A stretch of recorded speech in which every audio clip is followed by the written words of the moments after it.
नेपाल की राजधानी काठमांडू में विमान क्रैश हो गया है। त्रिभुवन एयरपोर्ट पर उड़ानें रोकी गई हैं। हादसे में 18 लोगों की मौत हुई है। विमान का एक पायलट अस्पताल में भर्ती है।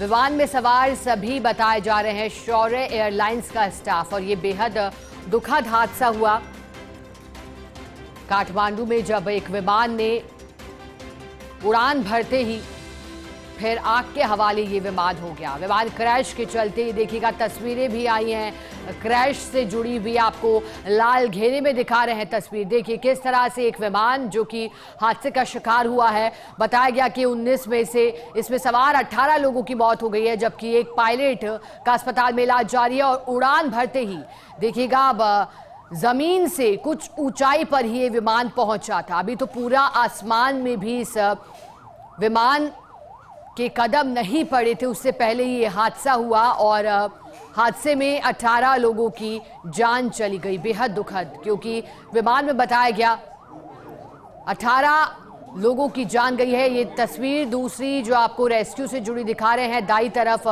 बचाव और राहत दल मौके पर पहुंचा है। और विमान क्रैश की खबर आते ही, क्योंकि संपर्क विमान से टूटा, जिसके बाद अनहोनी का अंदेशा हुआ। 18 लोगों की जान चली गई इस अनहोनी में। और पायलट जो कि अस्पताल में भर्ती है। अब वजह साफ होना बाकी कि किस वजह से, क्या तकनीकी खामी के चलते ये हादसा हुआ है, या फिर मौसम साफ नहीं था, विजिबिलिटी बेहद कम, जिसके चलते उड़ान भरते ही परेशानियों का सामना इस विमान ने किया। तकनीकी खामी या फिर वजह कुछ और, क्या फ्यूल खत्म होने जैसी खबर भी, या फिर इंजन के काम नहीं कर पाने की वजह से ये हादसा हुआ है, अभी पुष्टि होना बाकी, साफ होना बाकी। लेकिन दो तस्वीरें टेलीविजन स्क्रीन पर इस हादसे से जुड़ी है। दाईं तस्वीरों में आप देख पा रहे हैं जो कि विमान दुर्घटनाग्रस्त हुआ, इसके बाद की तस्वीर है जब बड़ी संख्या में राहत और बचाव कर्मी की मौजूदगी और रेस्क्यू अभियान में जुटे। ये मलबा विमान का जो कि दिखाई दिया, और मलबे को हटाने का प्रयास, क्योंकि जिनकी मौत हुई है उन्हें किसी तरह निकाला जा रहा है, उनके शवों को पहचान की जा रही है अब लोगों की।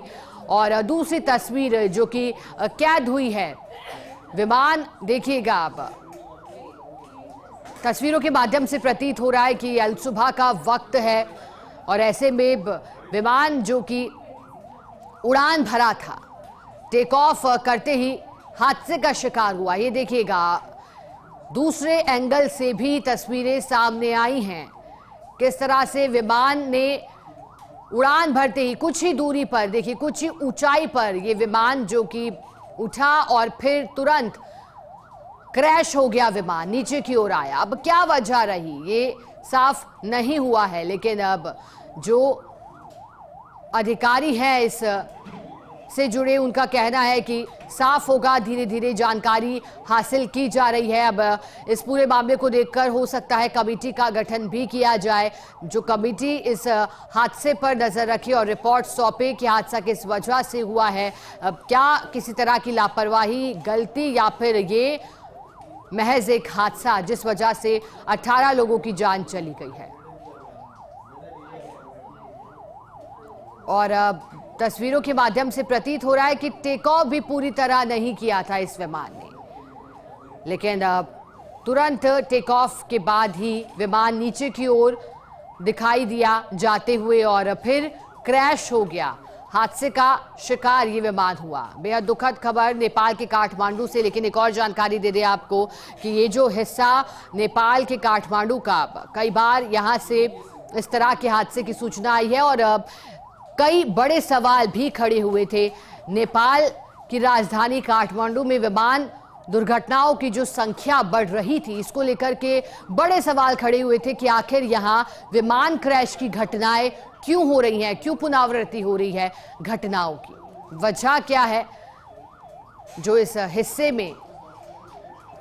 और खासतौर पर एयरलाइंस से जुड़े भी सवाल खड़े हो रहे थे कि आखिर किस वजह से विमान दुर्घटनाएं, और विमान दुर्घटनाओं में मरने वालों की संख्या भी जो रिपोर्ट आ रही है, हर साल उनमें इजाफा हो रहा है, मरने वालों की संख्या और दुर्घटनाओं की संख्या में। अब साफ हो पाएगा अब जब जांच पूरी होगी। लेकिन बड़े कदम उठाने की आवश्यकता भी इसी के साथ, ताकि भविष्य में विमान दुर्घटनाओं जैसी घटनाओं पर लगाम लगे और बेगुनाहों की जान न जाए। 18 लोग जो कि विमान क्रैश के चलते जान चली गई उनकी 2 तस्वीरें आई हैं और तस्वीरों के माध्यम से स्पष्ट हो रहा है कि विमान ने उड़ान भरते ही हादसे का शिकार ये विमान हुआ। तस्वीरों में साफ देखा जा सकता है विमान जो कि ठीक तरह से टेक ऑफ भी नहीं किया था। ऐसा क्या हुआ? क्या तकनीकी खामी थी? क्या पहले से ही इंडिकेशन मिल रहे थे या फिर विजिबिलिटी नहीं थी? इंजन या फिर फ्यूल से जुड़ी कुछ दिक्कतें थी? क्या क्लियरेंस नहीं मिला था जिसके बाद भी उड़ान भरी गई, या फिर कोई और वजह रही? यह भी साफ होना बाकी है। लेकिन जैसे इसकी सूचना मिली, संपर्क साधने का प्रयास किया गया, लेकिन फिर खबर आई। पहले मरने वालों का आंकड़ा 5 के करीब बताया जा रहा था, लेकिन अनहोनी का अंदेशा लगातार था, क्योंकि बताया गया कि विमान बुरी तरह क्रैश हुआ। ऐसे में किसी के भी बच पाने की उम्मीद ना के बराबर थी और 18 लोगों की जान जाने की खबर।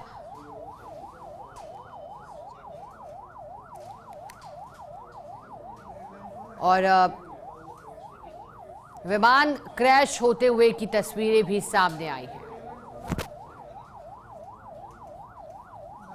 नेपाल की राजधानी काठमांडू में विमान क्रैश हुआ और ये वो सूची जो सामने आई है, जो कि जारी की गई है, ये माना जा रहा है सूची वही जिनकी इस दुखद हादसे में जान चली गई है। एक सूची सामने आई है, इस सूची में पुष्टि की गई है कि ये लोग विमान में सवार थे और हादसे का शिकार होकर जान इन लोगों की गई है, जिसमें 18 लोग बताए जा रहे हैं और माना जा रहा है इन 18 लोगों में विमान का स्टाफ भी होगा। एयरलाइंस से जुड़े स्टाफ जो कि एक यात्रा के वक्त विमान में होते हैं, वो स्टाफ के लोग भी इस दुर्घटना का शिकार हुए हैं। साथ ही साथ जो यात्री सवार बताए जा रहे हैं उनके भी नाम सामने आए हैं।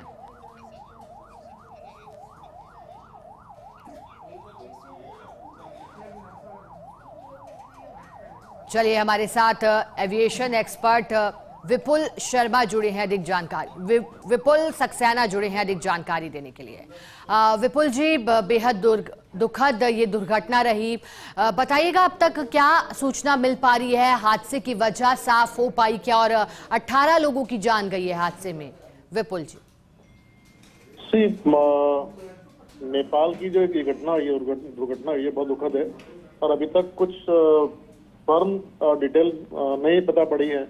वो तो मुझे लगता है कि इन्वेस्टिगेशन के बाद ही पता पड़ेगा, पर जो कि मैं अपने एक्सपीरियंस से एनालाइज कर सकता हूँ, मुझे लगता है कि 2-3 फैक्टर्स उसमें हैं जो कि इन्वॉल्व होंगे। एक तो ये कि नेपाल के जो जहाज है बहुत पुराने हैं, मेंटेनेंस इतनी अच्छी नहीं है, एयरवर्दिनेस कंडीशन इतनी अच्छी नहीं है, और उसके अलावा वहाँ के जितने भी एयरपोर्ट्स हैं सब जो है हिली टेरेन्स में है। वैली नेपाल की पूरी टेरेन जो है बहुत हिली टेरेन है, तो वहाँ पे फ्लाइंग करना बहुत चैलेंजिंग होता है, स्पेशली अभी जब मानसून चल रहा है, हैवी रेन चल रही होंगी, विजिबिलिटी नहीं होगी, विंड बहुत इरेटिक होगी, तो उस कंडीशन में जो है बहुत ही स्किलफुल फ्लाइंग की जरूरत होती है।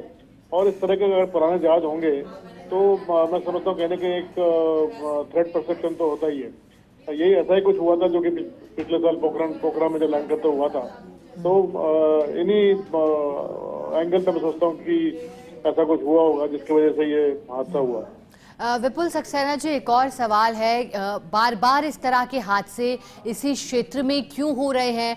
क्या अभी तक इसको देखते हुए कोई कमेटी का गठन किया गया है जो रिपोर्ट सौंपे? क्योंकि आपने भी कहा कि मानसून का दौर है, ऐसे में यही माना जा रहा है कि इस वजह से भी दुर्घटना हो सकती है। मैं समझता हूँ नेपाल एक छोटा सा कंट्री है और वहाँ पे इतनी स्किल मैन पावर नहीं होगी, डीजीसी भी वहाँ पे बहुत छोटा होगा और वहाँ के जो ऑफिसर्स उनका एक्सपीरियंस भी नहीं होगा। तो मैं समझता हूँ कि कहीं ना कहीं नेपाल हमारा एक प्रसिद्ध देश है, मित्र देश है, तो उसको अगर भारत से सहायता मांगे डीजीसी से, तो हमारे डीजीसी ऑफिसर बहुत एफिशिएंट है, बहुत कॉम्पिटेंट है, तो वो जरूर इन लोगों को ट्रेनिंग देके और किस तरह का फेमिलाइजेशन देके मैं समझता हूँ कि कुछ न कुछ रास्ता निकाल सकते हैं जिससे कि नेपाल में हवाई सर्विस सेफ हो। कुछ साल पहले तक डीजीसी के ऑफिसर्स वहाँ पे डेपुटेशन पे जाते थे और उन्होंने उस समय काफी अच्छा कंट्रीब्यूशन किया, पर सडनली वो जो एक्सचेंज था वो बंद हो गया। मैं नहीं समझता कि क्या कारण था, बट कहीं ना कहीं पॉलिटिकल रीजन रहा होगा। तो मैं समझता दोनों देशों को बैठकर कोई ना कोई एक हल निकालना चाहिए जिससे कि हमारा पड़ोसी देश जो है उसको उसकी इकोनॉमी पे और उसके हवाई सेवाओं पर असर नहीं पड़े। ठीक है विपुल सक्सेना जी, बहुत शुक्रिया आपका फर्स्ट इंडिया के साथ जुड़ने के लिए।